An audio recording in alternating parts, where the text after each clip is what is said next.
Salut à tous, c'est Chavan de Ludohack, je suis avec Atom aujourd'hui. Bonjour Chavan. Et voilà, nous sommes dans cette émission dans le viseur et nous vous présentons la collection Printemps-été 2021. Donc aujourd'hui, de quel jeu on va parler ? On va parler de Varuna, de Street Fighter et de Tranquility. D'accord, alors du coup on commence par quoi aujourd'hui ? On va commencer par Varuna. Ok, alors j'y vais, je commence à expliquer ? Eh ben, tu peux commencer. Ça marche. Alors, Varuna, donc c'est un roll and write. Ça se joue jusqu'à beaucoup en fait, parce jusqu'à que 50 de 1 à 50 en gros. On peut commencer à jouer en solo et jusqu'à autant qu'on veut, puis chacun prend une petite fiche. Alors donc c'est un roll and write. Le principe c'est que chaque joueur va avoir une fiche vierge qu'il va compléter avec un stylo. Ici la thématique c'est qu'on est sur une planète ou une lune un peu extraterrestre qui s'appelle donc Varuna. On va diriger des sous-marins pour aller explorer des fonds sous-marins. C'est tout bon ? Jusque-là, oui. Et qu'est-ce qu'on va trouver dans ces fonds marins ? Alors, voilà, dans ces fonds marins, on va trouver des espèces animales, des sortes de dinosaures, de créatures un peu étranges.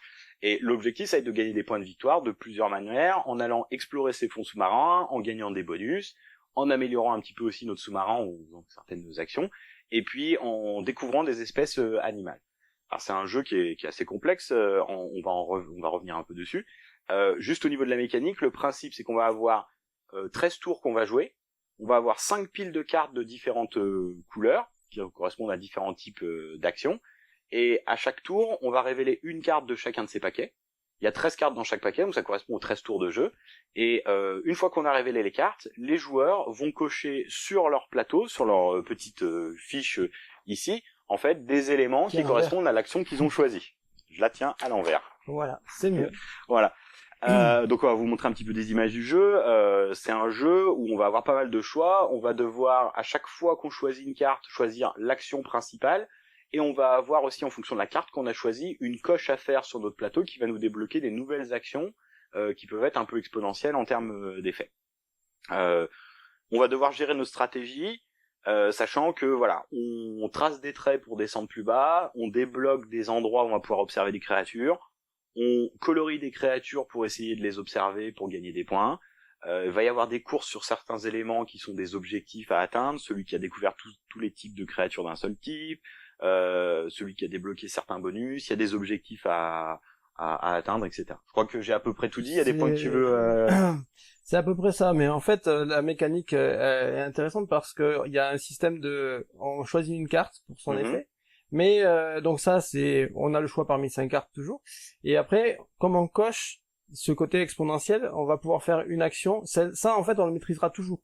On aura toujours cette maîtrise des actions de l'ordre dans laquelle on va pouvoir les faire. On sait que si on se lance dans l'action de sous-marin, c'est-à-dire pour plonger en fait en surface, en profondeur pardon, et aller chercher et découvrir de nouvelles espèces, et ben on sait que la prochaine fois que je le ferai, je pourrai faire deux traits et pouvoir aller de plus en plus loin.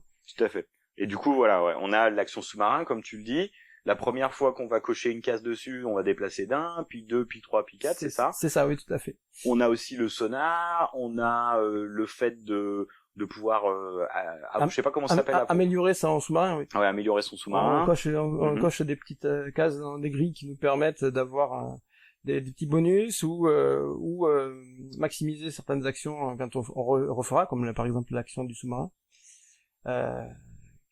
Les boucliers aussi, on peut parler des boucliers. Alors tout à fait. Ce qui est intéressant aussi, voilà, c'est que effectivement, il y a certaines cartes qui vont présenter des dégâts. Et du coup, c'est un point qui a rentré en ligne de compte, puisque quand on a une carte qui présente des dégâts, soit on prend la carte qui représente des dégâts pour les annuler, et du coup on fait pas d'action. Voilà. Soit on choisit quand même de prendre une autre carte, et dans ce cas-là, on prend les dégâts moins les boucliers qu'on a réussi à débloquer depuis. Voilà. Ouais, tout à fait. Donc oui, effectivement, c'est stratégique parce que récupérer des boucliers, c'est pas des trucs qui rapportent particulièrement des points, mais si on veut éviter de faire des actions blanches où on fait pas grand-chose à son tour, c'est important. Et puis la piste de dégâts, elle est longue, donc on peut penser que ça va se passer à peu près sans trop de mal, on va dire, mais plus ça va, plus on descend et plus on perd de points de victoire. Et si jamais on arrive au bout, eh ben on perd la partie. Donc ça déclenche la fin immédiate et puis Alors je sais pas si les gens peuvent s'en faire une idée assez facilement, parce que c'est un jeu quand même qui est assez pointu, assez complexe. Ce qu'on peut en dire, c'est que globalement tout le monde a bien aimé, et toi comme moi on a beaucoup aimé le jeu. Est-ce que tu peux nous dire un petit peu qu'est-ce qui t'a plu dans ce jeu? Alors, moi j'ai beaucoup déjà aimé parce que c'est la suite de Demeter, un petit peu plus complexe, puisque dans Demeter on a accès tout de suite à toute la feuille. Ici on a accès qu'à une partie. Notre sous-marin, et on détermine au début une zone de notre sous-marin tout en haut, et ensuite on va pouvoir agrandir en faisant l'action du sous-marin ou en faisant l'action du sonar, se permettre d'aller rechercher d'autres types de zones, de dinosaures. Et deux zones, ouais, tout à fait. Et du coup, il y a cette contrainte-là qui n'était pas dans Demeter où on avait accès à tout. Néanmoins, ce que j'apprécie, c'est son degré d'ouverture. C'est-à-dire que on a toujours plein de choix qui sont intéressants. Et on va essayer d'arbitrer ça pour arriver à trouver celui qui est le plus intéressant par rapport à ce on essaye de planifier. Bah on en a parlé après la partie, puis un petit peu avant cette vidéo, c'est qu'effectivement, quand on regarde une fiche terminée, complétée, de Varuna en fin de partie, on a rempli un tiers à un quart de la fiche. Oui, et donc ça veut dire que en fait on a un degré d'ouverture dans nos choix stratégiques qui est énorme, et tu te dis tout de suite à la fin d'une partie, attends, là je suis parti sur ce truc là, j'ai essayé d'approfondir, je veux dire, il y a des joueurs qui utilisent le sous-marin pour plonger, il y en a qui juste ne font rien, ils font que du sonar, ou ils font que de l'amélioration. Enfin, on peut pas être dans une monostratégie de toute façon dans le jeu, mais cependant en fait, il y a plein d'approches différentes et on se dit la prochaine partie, je pourrais jouer complètement différemment. Et ça, c'est super appréciable parce qu'il y a déjà, on sent le côté technique un peu brainy du jeu pendant la partie. Et à la fin de la partie, on se dit, ah, il y a tellement de choses que j'aurais pu faire différemment. Je pourrais essayer une autre stratégie la prochaine fois. Je pourrais essayer un autre axe. Donc il y a un mix de planification stratégique et aussi un peu d'opportunisme parce que forcément ça dépend des cartes qui sortent et de l'ordre dans lequel elles sortent. Et des objectifs en fait, parce qu'il y a des objectifs et selon les objectifs on va aussi planifier sa partie de manière différente. Alors voilà, peut-être qu'on peut faire un petit point là-dessus, c'est qu'effectivement il y a 4 objectifs spécifiques par partie et ces objectifs en fait elles ont des conditions. Déjà ça peut un peu orienter les stratégies, donc il y a aussi ce côté rejouabilité juste dans le setup de la partie. Donc qui est assez appréciable, et en plus de ça il y a une mécanique assez intelligente parce que c'est un peu bloquant mais pas complètement, dans le sens ça change les conditions. Le premier qui les a, il a des conditions plus simples pour les réaliser, en et gros, les autres le premier pour chacun de ces objectifs va pouvoir pourra gagner 10 ou 5 points.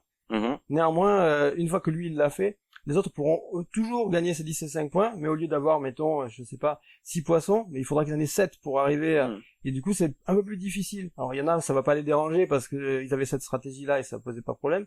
Mais il y en a d'autres, ça va leur donner un petit ralentissement.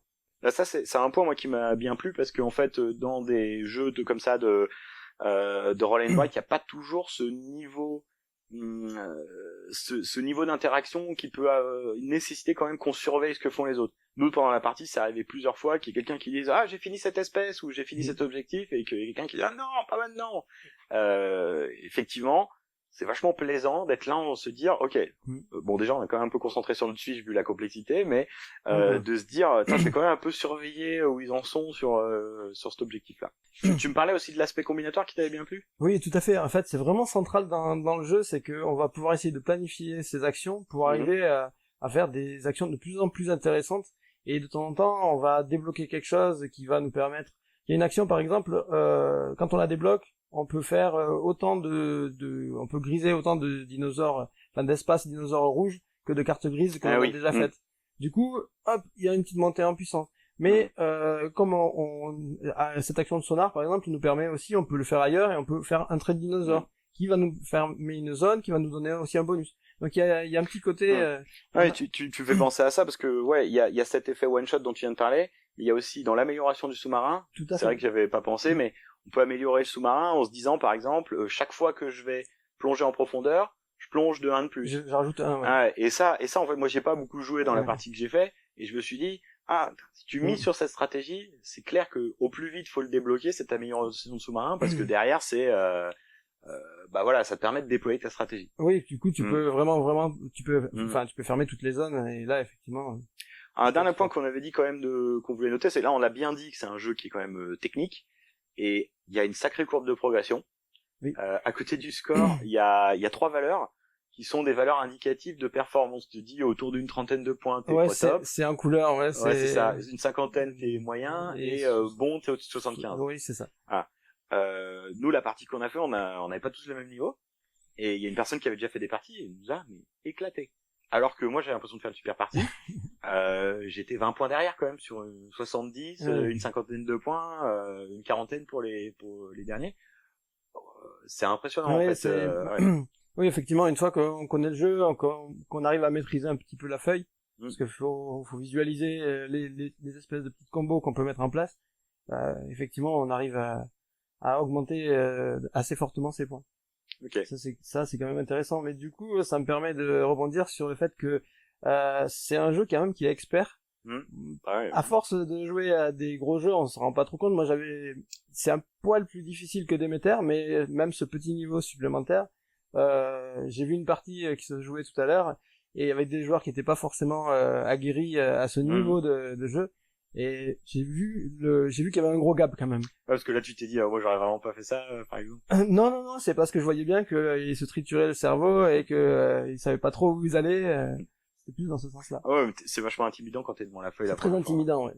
Bon, en tout cas, c'est une belle réussite. On a tous trouvé que c'était vraiment agréable à jouer. Et puis en plus, enfin voilà, en fait, t'as un jeu qui est quand même assez expert, qui a l'avantage d'avoir très peu de matos, quand même pas trop difficile à sortir. Ça se met vite en place. Et c'est vrai que en fait, le ratio entre temps d'installation du jeu et on joue à un jeu qui nous demande des efforts cérébraux importants, c'est super agréable. Le seul truc qui a pas négligent, on en avait parlé, c'est que l'explication de règles au départ, elle prend un petit peu de temps, et puis il faut pas être allergique au fait que ta première partie, tu vas un peu la sacrifier quand même. C'est un peu ça, oui, effectivement. Et c'est la même histoire pour Demeter, c'est que la première partie, on comprend pas trop ce qu'on fait. Toute cette iconographie nous paraît un peu absconce, puis en fait, une fois qu'on a intégré, tout roule. Ok, bah je pense qu'on a fait à peu près le tour de Varuna. Comme vous l'avez compris, c'est un jeu qui nous a bien plu. Maintenant, on va passer au jeu suivant, qui est Street Fighter The Miniature Games. Ouais. Hadouken! Oh, pardon. Vous êtes là. Alors, voilà, donc on passe au prochain jeu. Donc Street Fighter The Miniature Game. Ok. Donc c'est un jeu qui se joue, alors de base de 2 à 4 joueurs. Donc il y a des modes pour aller jusqu'à 6 joueurs, avec des modes équipe, etc. C'est un jeu d'affrontement de figurines qui vient de Kickstarter et qui a été livré donc il y a pas longtemps. C'est disponible qu'en anglais pour l'instant. C'est un jeu donc d'affrontement qui va se jouer sur un plateau en 2 dimensions. On n'est pas comme dans le jeu vidéo Street Fighter sur juste une seule ligne. On va pouvoir se déplacer sur tout le plateau. C'est un jeu très arcade qui se veut très rapide à prendre en main. C'est un jeu qui t'a assez plu de ce que j'ai compris. Oui, plutôt parce que c'est relativement simple dans le sens où on joue avec des cartes et on a juste ces cartes-là qu'on va essayer de faire comboter au mieux. Okay. Mais tu peux nous expliquer un petit peu je pitch un petit peu plus alors du coup. Ok, alors du coup c'est un jeu où effectivement chaque joueur va choisir un personnage. Il va avoir un deck de cartes qui est unique, c'est relativement asymétrique. Et ce deck va être composé d'un certain nombre de cartes, donc des événements et des cartes d'attaque. Les événements étant des cartes qui pourront être jouées en réponse, qui représentent différents mouvements un peu emblématiques des personnages. Donc par exemple, Vega pouvait sauter contre le mur pour esquiver. Et tous les personnages ont ce qu'on appelle un bait, c'est-à-dire une provocation qui dit allez viens me voir. Et puis on va avoir des attaques où là on reprend toutes les attaques emblématiques des personnages, où on va avoir des projectiles pour les attaques à distance, des strikes pour les attaques au corps à corps, et enfin des spéciales qui représentent un peu tous les mouvements particuliers. En termes de mécanique de tour de jeu, c'est assez simple, très ouvert. Le but a été de faire quelque chose qui se joue de manière efficace et rapide, très arcade, et avec un minimum de contraintes. En fait, on n'est pas dans le jeu qui nous pose un peu de la contrainte de la frustration. Vraiment, on est très ouvert. Donc, au début de notre tour, on pioche 2 cartes, donc toujours des cartes en main. On a un déplacement gratuit. Pareil, très souple, qui fonctionne de notre personnage en fait finalement. Voilà, et puis voilà, c'est vrai que Zangief il est très lent, d'autres sont plus rapides. Je l'ai trouvé un petit peu aussi. Ouais. C'est ça. Et puis on a aussi un truc, c'est que souvent dans les jeux de figurines et tout, on est sur des mouvements orthogonaux, là même pas. On peut faire de la diagonale, on peut se déplacer donc très vite sur le plateau. Ensuite, une fois qu'on a pioché et fait notre mouvement, on va pouvoir jouer des cartes d'action. On peut jouer 2 cartes d'action par tour. Et en fait, ça va représenter les mouvements qu'on va faire sur le plateau. On attaque quasiment à tous les tours, parfois même 2 fois. On a des systèmes de combos qui permettent même de retrouver un peu une mécanique qu'on avait dans le jeu vidéo, où si on arrive à coincer un gars dans le coin, on peut l'enchaîner. On peut utiliser les murs, on peut utiliser les murs, on peut détruire les décors. On peut détruire les décors, les arbres, les lanternes, tout ça. Si on joue sur la base, il y a les missiles, tout ça, les chariots qu'on peut casser. Et puis vraiment ça reprend la mécanique du jeu, dans le sens où voilà, chaque fois qu'on se fait attaquer, on va pouvoir choisir: est-ce qu'on bloque pour réduire les dégâts, est-ce qu'on essaye de contre-attaquer, ou est-ce qu'on a des cartes spéciales d'événements qu'on va essayer de jouer pour retourner la situation à notre avantage. Oui, parce que quand on attaque, en fait, on joue une carte face cachée, et l'adversaire peut décider d'en jouer lui une pour essayer de contre-attaquer. Pour essayer de contre-attaquer. Ou alors juste bloquer. Dans ce cas-là, il lancera juste des dés. Enfin, il y aura un lancer de dés pour chaque. Tout à fait. Alors oui, c'est vrai qu'on l'a pas dit. Quand on résout les attaques, on va avoir des dés relativement simples, qu'on soit des points pour quand on essaie d'attaquer, soit des boucliers, soit effectivement aussi on a une jauge. Voilà, une jauge qui, comme dans le jeu vidéo, elle va pouvoir monter, ça va permettre de déclencher des attaques spéciales, des super attaques, voire des ultras ou des EX. Enfin bref, on retrouve tout le jargon aussi et la mécanique du jeu vidéo. Il y a pas mal de choses qui nous ont plu dans ce jeu-là, même si on aura des petits trucs à en dire après quand même, un petit peu plus négatifs. C'est un jeu qui nous a quand même plutôt bien plu, qui se prend quand même bien en main assez rapidement. L'explication des règles est vraiment rapide, ça on est bien d'accord. C'est plutôt dynamique. C'est plutôt dynamique, effectivement, ça dépend avec qui on joue, mais parce qu'il faut déjà intégrer toutes les cartes. Ça c'est la petite difficulté. Ah oui, toi t'enchaînes direct sur je fonce. Ok, ouais, qui est un petit défaut d'édition qu'on a trouvé, c'est qu'effectivement la première fois que tu prends en main ton paquet, il y a beaucoup de texte sur les cartes, alors qu'en fait le jeu est vraiment pas compliqué. On pensait par exemple aux cartes, en fait toutes les cartes vont avoir une grande illustration sur la partie haute, et sur la partie basse en fait on va avoir une grande zone qui explique ce que fait notre carte en principal quand on attaque avec généralement, et en petit en bas une ligne qui dit si on utilise cette carte pour faire un compte. Et il se trouve que ce compte, quand tu regardes, chaque personnage a 3 contres différents, c'est tous les mêmes, sauf qu'en fait c'est 3 lignes de texte minuscules, et quand tu sais pas au début qu'en fait c'est toujours les 3 mêmes contres sur tout ton personnage, en fait tu t'es tout le temps là à essayer de t'arracher les yeux, savoir est-ce que ça marche, est-ce que c'est la bonne, voilà, donc petit défaut d'édition sur ce point. Oui, et puis au-delà même de l'ergonomie, de toute façon il faut intégrer le personnage, et on va passer un petit peu de temps au début à essayer de déchiffrer les cartes, de comprendre comment ça peut se jouer, etc., etc. Parce qu'il y a un point un peu en fait qui est positif et négatif, parce qu'effectivement le point positif, c'est qu'en fait tous les decks sont uniques et que on retrouve mais vraiment la dynamique des personnages. C'est-à-dire moi j'ai fait 3 parties jusque là en free for all avec à 3 joueurs ou en 1 versus 1. Du coup j'ai vu 3 personnages de mon côté, de mon point de vue, et 3 en face de moi différents, enfin même plus que 3 d'ailleurs. On voit Ryu par exemple, vraiment il va essayer de lancer des boules de feu à distance. On joue Ken, il essaye de prendre des risques, toujours il se met dans des positions dangereuses pour essayer de gagner plus. Zangief, il attrape les gars, il les lance, il les plaque par terre. Vega, on a vraiment, moi j'ai joué Vega et on a l'impression d'avoir cette espèce de diable bondissant là, qui saute partout, qui rebondit contre les murs. C'est rigolo parce que c'est très, enfin pour le coup on ressent vraiment le thème. C'est ultra thématique. Et du coup ça c'est vraiment un point fort parce que quand t'as ce deck, quand t'as ce personnage, t'as vraiment l'impression de l'incarner, et tu sais que si t'es un peu fan du jeu vidéo et que t'as des mouvements que t'aimais bien dans ton perso, globalement, il sera tu pourras le faire d'une manière ou d'une autre si tu réussis. Maintenant, le point négatif, c'est la vitesse à laquelle t'intègres ça, le fait qu'il y ait tout ce texte-là, que ça soit un peu chargé. Parfois, t'es là avec toutes tes cartes en main et t'es vraiment absorbé à te dire, attends, c'est quoi, qu'est-ce qu'il fait, à quel moment c'est intéressant de jouer. Ouais, et puis surtout c'est un jeu qui se veut fun, donc faut que ça soit dynamique. Et c'est là où les premières parties vont être un peu lentes, il faut rejouer. Je pense, et une fois qu'on rejoue, ça peut être très très.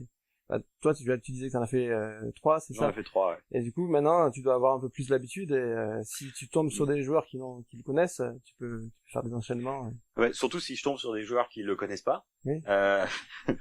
Je sais que quand il y a le gars qui en fait, je sais à quel moment, si jamais j'essaye de l'attaquer là, ça vaudra pas le coup. Notamment, là, tout à l'heure, j'en parlais, il y a la carte provocation. Dans tous les jeux de combat, depuis une certaine époque, il y a cette manière de se mettre sur le côté, de faire un petit signe ou de se moquer de l'adversaire. Cette carte, elle est présente. Toutes les parties qu'on jouait au début, c'était cette carte-là. En fait, c'est la carte d'échec qu'on jette pour bénéficier de certains... en fait, quand on se défend, on va pouvoir jeter certaines cartes pour se défendre plus fort. C'est une carte qu'on n'utilisait jamais.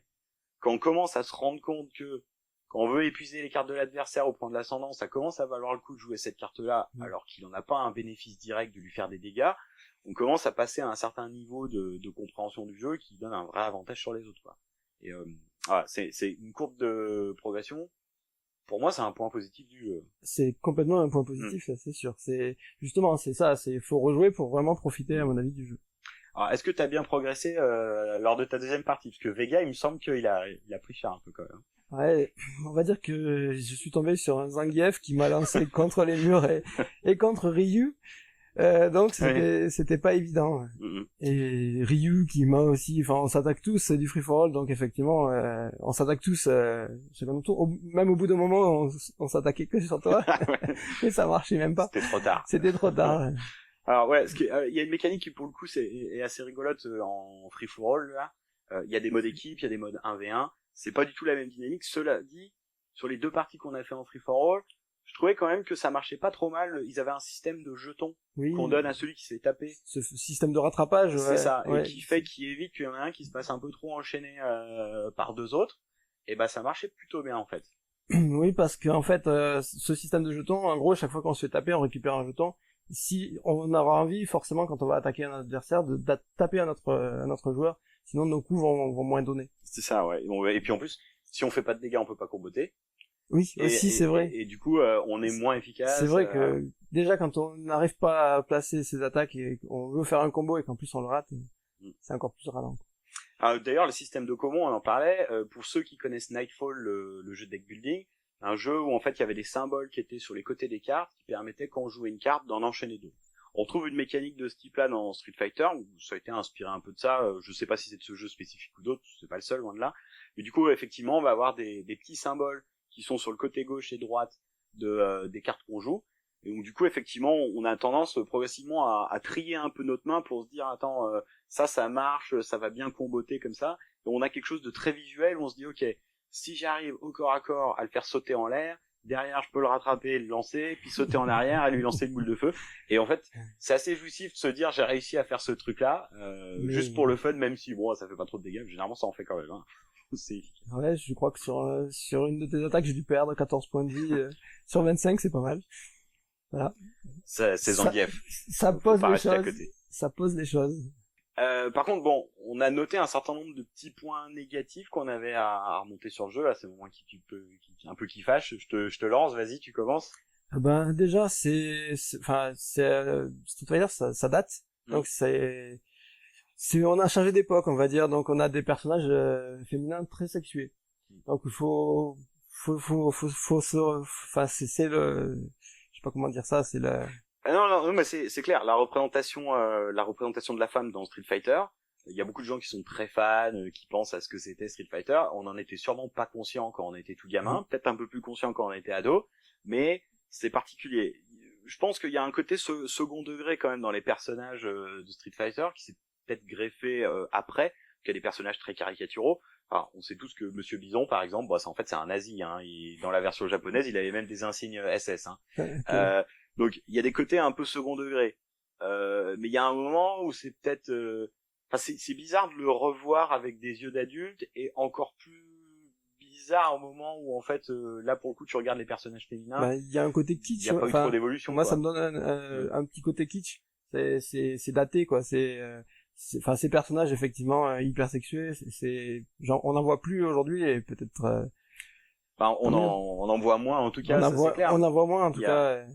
Il y a un autre truc aussi, c'est qu'en fait, bon, globalement, quand on regarde les boîtes, je crois que sur les extensions, c'est assez clair parce qu'ils te montrent une image, un éclaté où tu vois les figurines que t'as quand tu prends les petits packs de personnages. Il y a 4 personnages. Je crois qu'il y a qu'un personnage féminin dans chaque pack de 4.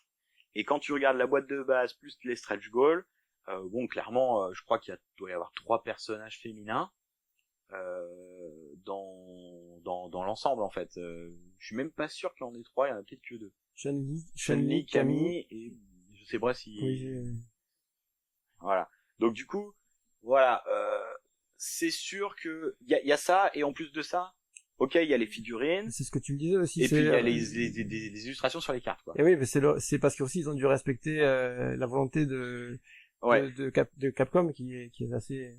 Alors là, on touche à un point qui est un peu différent sur la disparité de la direction artistique sur les paquets de cartes. Moi, perso, je m'en fous. Je le dis clairement, hein, mais clairement, avec les gens avec qui on a joué, il y en a que ça dérangeait. C'est qu'en gros, sur un paquet de cartes d'un personnage donné, Capcom a imposé qu'on réutilise que les illustrations qui correspondaient à des choses qu'il y avait autour du jeu, autour des productions du jeu. Et du coup, je sais pas s'ils avaient pas assez de dessins pour tout garder ou s'ils ont fait exprès pour les fans de faire un panel. Mais en tout cas, on va retrouver autant du style japonais rigolo manga sur certaines et du réaliste, des trucs. Il y a eu des époques un peu presque crayonnées à la main et en fait, du coup. Je sais que Thomas, par exemple, a dit moi cette disparité, je déteste ça, ça donne absolument pas d'unité artistique dans mon paquet de cartes. Moi perso, je suis plus en train de savoir si je suis à la bonne distance pour lancer une boule de feu, mais je comprends que moi ça m'a pas bloqué non plus. Ça n'a pas bloqué. C'était important de le noter parce qu'il y a des gens qui réagissent là-dessus, quoi. Okay. Si on continue un petit peu sur tout ça, là c'est le matériel. Alors il y a plusieurs choses à dire. Ouais, là on peut le dire. Hein. C'est pas moi qui les ai peints, hein, ni Cyril. C'est du pré-peint de base fourni, donc les figurines sont juste magnifiques et ils ont pris un soin hallucinant avant de livrer pour la qualité de la pré-peinture. Ça y a rien à dire, je crois. Je pense que ça soit la taille de la figurine, le détail ou la peinture. Par contre, tu semblais dire que les cartes. Par contre, après on va toucher à d'autres choses. Là, ça a clairement rogné sur d'autres trucs, quoi. Le dos de carte, c'est du vernis sélectif magnifique et qu'ils ont réussi à faire de telle manière que, contrairement à certaines cartes qui ont ce qu'ils appellent du foil là, qui pique les yeux quand il y a le mauvais angle de vue, là on n'a pas ça, c'est juste joli. Par contre, j'ai déchiré une carte en enlevant un cello parce que les cartes sont super fines. Moi, honnêtement, si c'est un jeu que je veux rejouer plus long ou plus, il doit y avoir 40 cartes par perso. Faut tout que je mette sous pochette. Alors pochette de protection, quoi. Alors que tu fais pas ça en général. Non, parce que en fait il y a 40 cartes par perso. Déjà dans la boîte de base, je sais pas, il y a 8 ou 10 persos. Bon, je vais pas acheter 2000 sleeves et puis passer l'après-midi à tout sleever, quoi. Ça va me saouler. Non, j'avais envie qu'on ait un petit peu d'épaisseur dans les cartes. On a des décors 3D. Très bien, super, du carton épais, bonne qualité et tout. Bon, comme tous les décors 3D, vaut mieux les coller pour arriver à les faire tenir. Ceux-là, ils sont solides, pas de problème. Bon, par contre, ça tient pas dans la boîte. Hein. C'est mort. Hein. Il faut un sac plastique à VOT pour trimballer tous les décors 3D. Ça n'a pas été pensé pour. Hein. Voilà. Et d'un autre côté, le carton en lui-même de la boîte, quand je l'ai ouvert, j'ai déchiré 2 angles. Direct. Okay. En fait, il y a une disparité de qualité de production entre certaines choses, quoi. Bon punch, bonne figurine, carte trop fine, boîte pas assez résistante et finalement je pense que ça traduit un petit peu peut-être de jeunesse dans la capacité d'édition de ceux qu'on fait ça à la Jasco Game potentiellement. C'était leur premier jeu Mais je crois que c'était la première fois qu'ils se lançaient dans l'édition de jeu comme ça par eux-mêmes. Ouais, de jeu ouais. Puis petit défaut aussi qu'on a vu. Alors pour le coup, pas d'errata à noter sur le jeu, ça c'est plutôt sympa. Par contre, les petites barres en carton, les petits plateaux personnels en carton avec les roues, ils l'ont même dit eux-mêmes, qu'ils sont un peu ça tourne tout seul, dessus, quoi. Ça tourne tout seul, il y a pas forcément les bonnes valeurs, donc en fait ils nous ont filé des trucs en carton qui sont pas difficiles. Bon, voilà, à la fin, je pense que quand même, malgré tout, au niveau du jeu en lui-même et du prix auquel il a été mis, on en a plutôt pour notre argent. Moi, j'aurais eu envie de leur mettre un petit taquet quand même sur les frais de port et sur les taxes, parce que quand on prend un KS qui coûte quand même une certaine somme, peut-être $150, un truc comme ça pour commencer à avoir quelque chose, et qu'au moment où on doit se faire livrer, on paye 50 balles de frais de port en plus. Bon, ça peut être le jeu, si on l'a compris au départ. Mais qu'ensuite, on se prend 45 balles de TVA, parce qu'ils n'ont pas prévu les frais d'importation, et que ça n'a pas été annoncé au départ. Moi, ça m'a fait un effet bizarre de me dire, j'ai payé quasiment le prix, 2/3 de mon prix de mon jeu, que j'ai repayé en plus, et on m'avait pas prévenu. Ça m'a calmé, hein, quand même. Ça va, j'ai pas trop aimé. Ouais, j'imagine. J'imagine. J'avoue que j'aurais eu le même sentiment. Voilà. Après, au final, moi j'ai accepté Bon, de toute façon, une fois que j'avais déjà payé, maintenant on me dit, bah, tu l'as payé, mais si tu veux on te le livre pas. C'est ça. C'est ça. C'est soit tu payes un peu plus et t'as tout, soit t'as tout perdu. On en avait un petit peu discuté en le comparant à d'autres jeux, que ce soit avec toi, avec Thomas. Moi, j'avais fait un espèce de petit panel. Donc, il y avait Exceed, Yashima, Street Fighter et Unmatched. Unmatched, oui, tu parlais d'Unmatched. On avait mis ces 4 dans ce panel. Et en fait, moi, j'aime bien ces jeux d'affrontement. Les 4, je les garde. Parce qu'ils correspondent à des types de joueurs et de situations différentes. Exceed, c'est 2 joueurs, très techniques, mais partie très rapide. Je trouve que c'est celui qui ressemble le plus, en ouais. fait. En termes de dynamique, c'est celui qui ressemble le plus. En termes de dynamique, c'est celui qui ressemble le plus, c'est ce qui, moi, m'a plu, personnellement. Clairement, ouais, avec un plateau plus, en 2D au lieu d'avoir une seule dimension. Voilà. Alors que les autres sont, Yashima est beaucoup plus technique. Alors voilà, Yashima, c'est clairement, on se dit, si on y joue, c'est parce qu'on va y passer la soirée, quoi. Donc c'est 2-3 heures de partie, très technique. Et l'action est décomposée. C'est-à-dire que dans Yashima, on se déplace un peu, on fait une action, et c'est à l'autre. Alors que dans Street Fighter, on saute en avant, on court, on met les 2 pieds, et on lance une boule de feu. Donc on décompose l'action différemment. Il est beaucoup plus immédiat, ouais. C'est ça. Et après, il y avait Unmatched que dont Thomas a parlé. Juste pour les gens qui nous écoutent, Thomas a dit qu'il préférait Unmatched. Moi, Unmatched, c'était un coup de cœur la dernière fois qu'on avait fait les vidéos ensemble. Cela dit, moi, je garde les deux, quoi. Je les mets pas au-dessus. Je pense que dans un certain nombre de cas, je préférais sortir Street Fighter que Unmatched si j'ai un public qui a envie de... En fait, c'est parce que c'est plus fun, entre guillemets. C'est plus abstrait, Unmatched. C'est très immédiat, les règles sont faciles, la direction artistique est fantastique, mais... Et puis c'est pas la même place sur la table. Ouais, d'accord. Ça aussi. Et puis il y a moins de frais d'importation à Unmatched, bien sûr. Il y a moins de frais d'importation. Et c'est en français. Donc c'est sûr que ça va jouer dans le choix de qu'est-ce que je sors pour la soirée. Par contre, si j'ai des clients pour du Street Fighter, je suis content parce que il y a un côté très régressif, quoi. Complètement. Voilà. Moi, je suis prêt à rejouer quand tu veux. Et qui est super. Et le défi est relevé, Atom, on s'en refait une, T4. Quand tu veux. Et puis, je pense que les gens, ils ont bien compris ce qu'on avait à en dire. Plutôt du positif, et quand même quelques petits points, à voir si ça vous arrête ou pas. Et on passe au prochain jeu, qui va être très similaire, Tranquility. Je déconne, évidemment, donc ça n'a rien à voir. Et maintenant, nous allons vous parler d'un tout autre jeu, dans un tout autre genre, Tranquility. Est-ce que tu peux nous le pitcher? Bien sûr. Alors, Tranquility, c'est un jeu, je comptais juste avant, là, on pourrait faire tenir 16 fois la boîte dans une boîte de Street Fighter de base, par exemple. Information intéressante. Information très intéressante, voilà. On peut compter en espace, mais ça nous donne un peu une idée. Alors, c'était un KS aussi. Le KS, c'était multilingue. Et il va être localisé, distribué en boutique par Lucky Duck. Voilà, c'est ça, tout à fait. Donc vraiment, c'est la petite boîte qu'on a ici. Ça se joue de 1 à 4 joueurs, c'est 100% coopératif. Alors, je vais essayer de vous le pitcher. Ça va pas être évident à vous l'expliquer parce que c'est un jeu qui, on va dire, ça se rate sur une première partie. C'est un peu abstrait aussi. Tout à fait. Oh. C'est un jeu où en fait l'idée c'est que les personnages tous ensemble essayent d'atteindre une île paradisiaque pour coller des jours heureux. Pour ça, ils vont avoir un plateau de jeu qui va être constitué en fait de 36 espaces, une grille de 6 par 6 en fait, 6 par 6, donc 36 emplacements, et ils vont avoir des cartes qui sont numérotées de 1 à 80. Ils vont avoir aussi quelques cartes qui s'appellent début et fin. Et l'objectif du jeu, c'est d'avoir réussi à remplir les 80 emplacements de la grille, d'avoir posé une carte début et une carte fin. Contrainte importante, c'est que donc comme je disais, il y a 80 cartes numérotées, c'est il faut que chaque ligne soit en ordre numérique ascendant, donc du plus petit au plus grand nombre de gauche à droite, et également de haut en bas. Donc si je vais par exemple de 1 à 10 sur la première ligne, on n'est pas obligé que tous les nombres se suivent, mais ça doit toujours être vrai que chaque nombre est supérieur à celui qui est à sa gauche. Je finis à 10 sur mon dernier. Le prochain que je mets sur la deuxième ligne doit commencer au-dessus, donc au moins à 11, et ensuite continuer comme ça. Autre particularité, c'est qu'on joue complètement de manière silencieuse. Donc, et sinon, ce serait trop facile de dire les cartes qu'on a avec les numéros.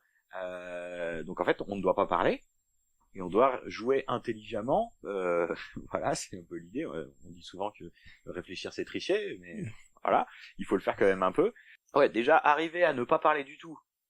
Je sais pas si vraiment il y a pas un moment où quelqu'un finit pas par dire mais non, je mets pas cette carte là. Je pense que c'est à peu près impossible sur les premières parties. Alors, non, mais c'est clair. Bon, après, les règles disent, voilà, vous vous ajustez un peu, puis sur les premières parties, ça paraît assez normal de jouer comme ça. Alors, juste pour vous en dire un petit peu plus, à notre tour, en gros. Alors, au début de la partie, on mélange les cartes, on les distribue équitablement entre tous les joueurs, donc chacun a sa petite pioche. Ok ? On prend 5 cartes en main, et ensuite on commence à jouer chacun à notre tour. Et à notre tour, soit on pose une carte dans la grille, soit on défausse 2 cartes, parce qu'on veut ou on ne peut rien jouer d'autre. On doit évidemment, si on joue une carte, poser une carte qui doit être dans l'ordre numérique qui est valide. Et autre contrainte, c'est que si notre carte touche une autre carte de manière orthogonale, on perd des cartes. On doit défausser des cartes. On doit payer des cartes qui correspondent à la différence entre les 2 cartes. Par exemple, moi j'ai joué un 3, voilà, et Cyril joue un 5 à côté, donc à sa droite pour que ça soit au-dessus, il va devoir défausser 2 cartes parce que 3.5, 2. Jusque là, ça va. Voilà. Après, ce qui va se passer, c'est que si par exemple j'ai posé 2 cartes, là j'ai le 1 qui est posé là et le 5 qui est posé là, il y a un emplacement de carte entre les deux, et bah le joueur qui va jouer entre ces 2 cartes, il devra payer la différence la plus faible entre une des 2 cartes sur les côtés. Oui, c'est ça. Donc s'il joue un 2, il va payer qu'une carte, s'il joue un 4, il joue à qu'une carte. Par contre, s'il joue un 3, il va commencer à payer plus de cartes. Ah, il y a un point aussi qui est particulier, parce que en fait, s'il y avait que ça encore, au bout d'un moment on y arriverait. Mais il y a une petite la grosse subtilité. Tu parles de la carte start, ça ? Voilà, les cartes début. En fait, pendant la partie, au début de la partie, chaque joueur a dans sa pioche au moins a une carte start. À un moment donné, il va l'avoir dans la main. Évidemment, il a rien le droit de dire avant que ça arrive. Et quand son tour arrive, il est obligé de jouer la carte start si jamais c'est la première carte start de la partie. Et quand ça arrive, collectivement, tous les joueurs ensemble doivent défausser 8 cartes. C'est le seul moment où on a le droit de parler. Parce qu'il faut essayer de se mettre d'accord pour dire je peux en défausser 3. Moi, ça m'arrangerait d'en défausser 1, 2. Il faut arriver à trouver 8 cartes. Ouais. Et autant il y a certaines fois où on arrive à faire des bons choix, autant il y a des fois où c'est compliqué. Surtout quand c'est la deuxième fois, c'est dès le début, quoi. Il y a un point aussi qui est important, c'est qu'en fait, sur la condition de fin de partie, comme on l'a dit, faut que le start ait été joué, un seul. Les autres starts, ça va, on n'est pas obligé d'en ressouffrir. On est posé des cartes sur le damier, enfin sur le plateau, sur la grille. Et enfin, pour gagner la partie, il faut qu'il y ait un joueur qui ait la carte finish, fin, qui puisse la poser au moment où son tour arrive, avant qu'à un moment donné, un joueur doive jouer et ne puisse pas jouer. Parce tout le monde est éliminé s'il y a un moment donné un joueur ne peut pas jouer. Qui n'est plus en capacité de jouer. Tout à fait. Ni défausser 2 cartes parce qu'il n'y en a plus, ni jouer une carte. Donc le fait est que des finishes, il y en a 5 dans toutes les pioches réparties entre les joueurs. Quand on se retrouve à devoir défausser des cartes, il y a un moment donné, on se dit mais je vais défausser des finishes parce que j'en ai pas un tout de suite puis quelqu'un en aura bien. Et ça nous est déjà arrivé de nous rendre compte qu'en fait on avait défaussé tous les finishes. Alors on se dit comment vous pouvez vous rendre compte que pas vous rendre compte pendant la partie que les finishes ont été défaussés. Eh bien c'est parce que la défausse est face cachée. C'est ça. Donc personne ne sait ce qui a été défaussé, et comme on peut pas communiquer, on se retrouve dans une situation où il y a un moment, on se dit qu'on est bien, il reste plus qu'une carte et il y a quelqu'un qui dit j'ai la dernière carte, joue ton finish. Il dit bah finish, moi je les ai défaussés. Tout le monde dit bah plus personne n'a dans la main, et bah voilà. On a perdu. Si près du but. Et voilà. Mais c'est ça qui est rigolo parce que, enfin, nous, la dernière partie qu'on a fait, ça s'est joué à une carte près. Ouais. C'est-à-dire que la dernière carte que un joueur a pioché, bah, on pouvait plus continuer. Donc c'est vraiment à force de jouer, enfin, comme je disais, on en a fait 4. Et ben cette marge de progression c'est faite et puis on a avancé, mais ça se joue au coup près au dernier bout. Un petit point à noter qui est intéressant. Dans le jeu de base, il y a plein de mini-extensions qui sont fournies. Et on en avait essayé une, alors c'est juste pour se faire mal, hein, pour voir comment tourne le jeu, parce que techniquement, on gagne pas d'une manière assez régulière le jeu en mode normal pour envisager de rajouter de la difficulté. Hein. Peut-être qu'il y a des joueurs qui au bout d'un moment ont réussi, se sont stabilisés sur de la réussite, et se disent bah non, donc on joue avec les rochers, avec les monstres marins, avec les tempêtes, les boussoles, il y a plein de trucs comme ça. Il y a les cartes qui sont côté nuit, côté jour. Toutes les cartes aussi ont un côté jour, côté nuit. Quand on joue normalement, on n'en tient pas compte. Et en fait, il y a un mode de jeu jour-nuit qui dit que la moitié de la grille réalisée doit être côté jour et l'autre moitié côté nuit, sachant que par défaut, on n'a pas le droit de changer l'orientation des cartes, elles sont toutes du même côté, donc on est obligé de sacrifier des cartes pour les retourner. Okay. Non, ouais, je sais, tu ne savais pas encore à quel point c'était horrible. Non, il y a les trouvé rochers le niveau assez difficile comme ça. Les rochers, ils bloquent des emplacements sur le plateau, donc qui peuvent à la fois être positifs et négatifs. Il y a les tempêtes, il y a des trucs qui déplacent les cartes, il y a des monstres marins. Vraiment, il y a une... Bah, déjà, c'est super addictif parce que rien que le jeu de base, en fait, on a envie de s'acharner à essayer de réussir. C'est quand même assez plaisant. Et on se dit, ouais, j'ai le potentiel de continuer à me rajouter des contraintes si c'est ça que j'aime. Oui. Après, est-ce que tout ça a été testé? C'est un Kickstarter, c'est un Kickstarter, donc on peut se méfier un petit peu. Je sais pas, mais en tout cas, moi j'aime bien ce que ça a apporté, même sans réussir en fait. C'est pas noir ou blanc. C'est-à-dire que, en fait, j'ai l'impression de jouer comme quand j'étais gamin et que je faisais des réussites. C'est-à-dire que je me disais, j'ai réussi à finir à 3 tas, alors que le but c'est d'arriver à un seul. Je suis content. Là, on se dit, il me restait plus qu'un emplacement à remplir. J'étais à 2 cartes de la victoire, 3 cartes de la victoire. Il y a un vrai plaisir à faire ça. Oui. Donc ouais, moi je trouve que c'est une très belle réussite. Tu voulais nous dire aussi que au niveau des illustrations, elles sont plutôt jolies, oui. Je saurais pas trop les définir. C'est un peu pastel, c'est. Ouais, je suis pas très technique là-dessus. Toi tu dis pastel, moi j'aurais dit un peu aquarelle, mais surtout on a tout faux. Ouais. Elles sont jolies. C'est ça le terme technique. Ouais, joli, c'est pas mal. Non, elles sont. Non, mais il y a un joli travail artistique dessus. C'est pas du dessin, c'est pas classique en fait. Il y a une vraie patte graphique. Ouais, puis du coup ça ajoute un cachet. Ouais, sans avoir endommagé l'aspect lisibilité graphique.